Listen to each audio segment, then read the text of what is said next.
حضرت بابا بلے شاہ صاحب رحمۃ اللہ علیہ سادات کرام سے تعلق تھا، سید زادے تھے۔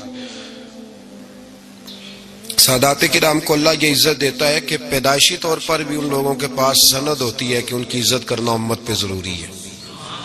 تیری نسل پاک میں ہے بچہ بچہ نور کا، تو ہے نے نور تیرا سب گھرانہ نور کا، یہ ان کو فضیلت ہوتی ہے۔ بابا صاحب فرماتے ہیں میرے پاس فضیلت تھی، عظمت تھی، میں سید زادہ تھا اور گیلانی سید غوث اعظم کی اولاد، لیکن آپ فرماتے ہیں مجھے پتا تھا کہ اندر سے میں خالی ہوں۔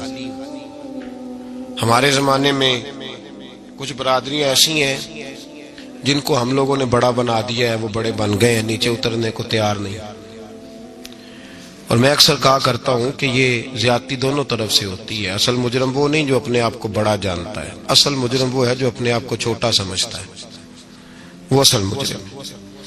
تو اس زمانے میں سادات کرام کی بڑی عزت تھی، بڑا نام تھا۔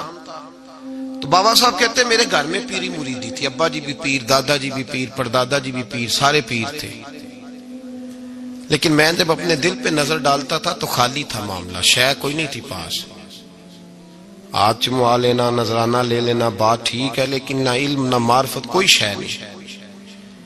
اور فرماتے ہیں میں نے جب پلٹ کے دیکھا نا، پورے علاقے پہ نظر ڈالی تو ایک درویش بابا، ایک سادہ بابا سائیں عنایت قادری، جس کی کوئی بڑا نام نہیں، کوئی بڑی برادری نہیں، اور کام اس کا کیا ہے، رمبا لے لیتا اور سارا دن کھیتوں میں محنت کرتا، لیکن جب مغرب ہوتی تو اس بابے کی مجلس سجتی، اور کہتے ہیں جب ایک دفعہ وہ اللہ کہتا تو اس کی تھاری داڑھی آنسوؤں سے بھر جاتی، اور جب عشاء کے بعد وہ حضور پہ درود پڑھنا شروع کرتا تو لگتا یہ کہ یہ سادہ نہیں پڑھ رہا، یہ مصطفیٰ کی زیارت کر کے درود پڑھ رہا۔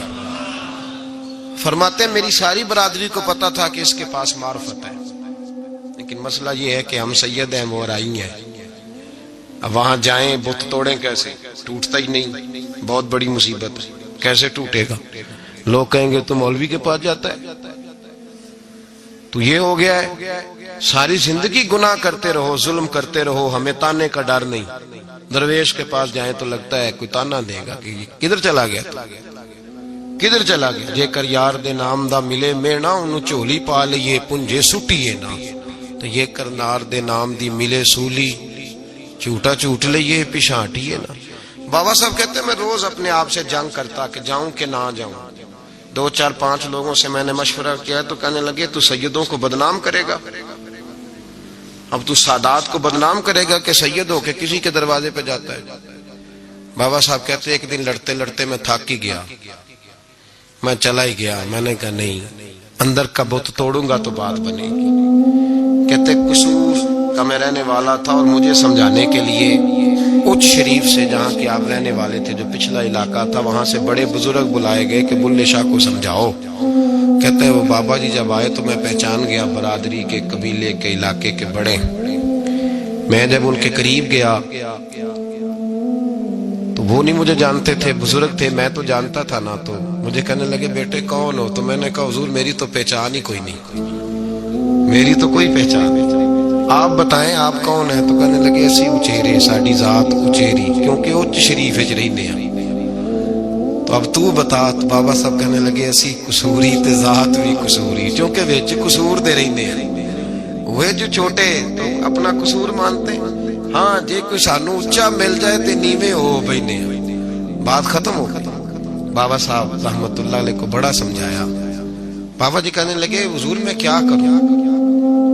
میں جب اس درویش کے پاس جاتا ہوں تو مجھے رب یاد آتا ہے، جب میں اس کے پاس جاتا ہوں تو میرے من کی میل کچیل دھو ڈالتا ہے، اور میں اس کی مجلس میں بیٹھا ہوتا ہوں تو لگتا ہے کہ مدینے والا رسول بھی مجھے مسکرا کے دیکھ رہا ہے۔ میری مجبوری ہے، میرے وہ جو اندر کے باطن کے میل ہے نا، اس نے دھو ڈالے، اور کہا حضور آپ تو کہتے ہیں اس کے پاس نہ جاؤ، میرا تن تو گھر میں ہوتا ہے، میرا من اسی کے پاس رہتا ہے، میں اسی کے ساتھ رہتا ہوں، اسی کے پاس بیٹھتا ہوں، اسی کے پاس ہوتا ہوں، اور میری کشش اتنی سخت ہے کہ اب میرا گزارا نہیں، اب اسی کے ساتھ جیڑا بلے نو سید آکھے انہوں دوزخ مل سزائی۔